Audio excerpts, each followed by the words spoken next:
What's going on, everybody? Josh Engleman for Awesemo.com, and I am back with my FanDuel single-game breakdown for tonight's Monday Night Football game between the Bengals and the Steelers. Be sure to hit that like button, subscribe to the channel, and hit the notification bell so you know when this and all of our other content goes live.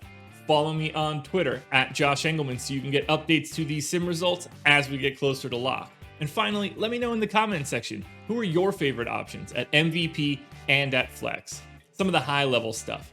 87 is the average fantasy points in the optimal winning lineup. $59,000 is the median salary spent. 1.8 Bengals, 3.2 Steelers. That's the makeup of the optimal lineup. That's the biggest disparity we've seen this season. The Steelers are 14.5 point favorites with a 40.5 point total. This one's going to be ugly, but that doesn't mean we can't play DFS, and that's what I'm here for. So we're on to the MVPs. Now, if you're taking an MVP, the first place you need to start is Ben Roethlisberger. He's very clearly the best MVP option, shows up in the optimal 46% of the time.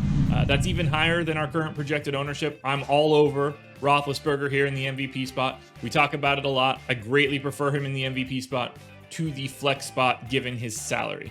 He's the no-brainer, top option. No one can tell you otherwise. But there's still like north of 50% of the time where he is not the MVP. That's where we need to talk a little bit here. Deontay Johnson, the second best option, 14,500. Juju Smith-Schuster at 14K, third best option. James Conner at 11K, if you want to really save some salary. Dropping all the way down to Conner, I think, is your next best option. I think he's going to be popular just given the savings. But Boogs, Deontay Johnson, Juju, Conner.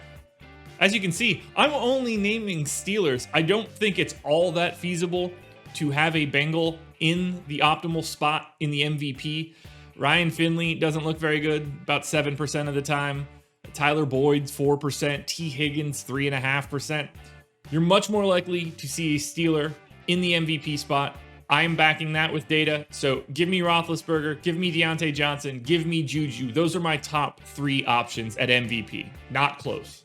Now, as we transition to the flex side, we can actually start rostering guys from the Bengals. So Ryan Finley at 13,500 is my favorite flex play. You get a quarterback at a significant discount. He still has the quote-unquote highest ceiling from the Bengals. It's not going to be pretty. He's not picking up all that much ownership either. So I really like Finley. I like going to James Conner at 11K. Both of these guys a little bit too cheap for the spot. Really makes the rest of your lineup work. So go to Finley, go to James Conner, go to Eric Ebron at 8,500.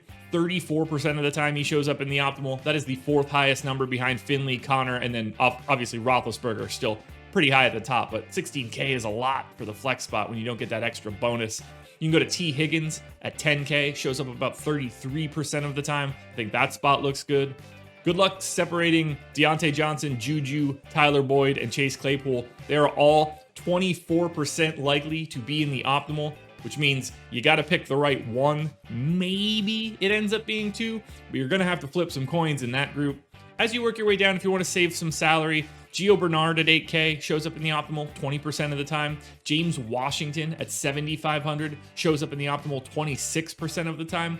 That's sort of my floor. There's not much below those guys that I think is very interesting. Like Trayvon Williams at 5K shows up in the optimal 7% of the time. If you're a 150 maxer, I like that. Maybe you can get by having him in one of 20 if you're in a 20 max, but I don't like him for any like smaller field or like limited entry type contests. I really don't think that you need to go much further like below James Washington. And a lot of that has to do with the fact that Ebron and Gio Bernard and James Washington in particular are all cheap enough that it really makes everything else work. Once you get past Ben Roethlisberger, everybody else is just kind of cheap. So I don't really see the need to go for any wild salary savings on FanDuel this week. Now, I actually do have projected ownership for the first time in a while, recording this Monday video. Monday's usually really tough, so I totally get it, but it allows me to talk a little bit about fades. From the MVP perspective, I don't really have one. Everybody's either under-owned, like Ben Roethlisberger, for example, I just want to have more of, or everybody's right around the right spot. So I don't see anybody that I would actively say don't go after that guy in the MVP spot. I would say be a little bit lighter with Ben Roethlisberger at the flex. I would much rather have him at MVP than flex given his current ownership. I think Deontay Johnson and Juju probably going to go a little bit over-owned, and I think they're really difficult to separate. Benny Snell is not really picking up any ownership anyway, but he does mark off as over-owned. The other guy that I would want to touch on would be Randy Bullock. He's 8,500. I don't really like this spot. One of my more over-owned plays of the day.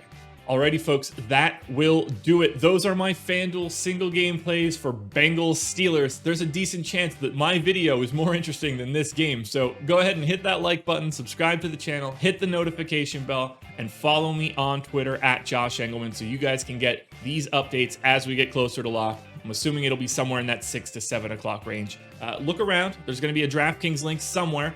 Go watch the DraftKings version of this video if you're playing on both sites. Good for you. You get both videos. You get content for FanDuel and for DK. So find that one, watch them both, like them both, subscribe, because we want to get to 50,000 subscribers and we're getting really, really close. And it helps us out a ton if you do it. Let me know in the comments who you like. I don't know when the next NFL day is. Thursday, Wednesday, Christmas is coming. So happy holidays to everybody. I hope you have a good holiday. I'll be back whenever the NFL is back. Whether that's Thursday or Friday, you'll have showdown videos coming out from me.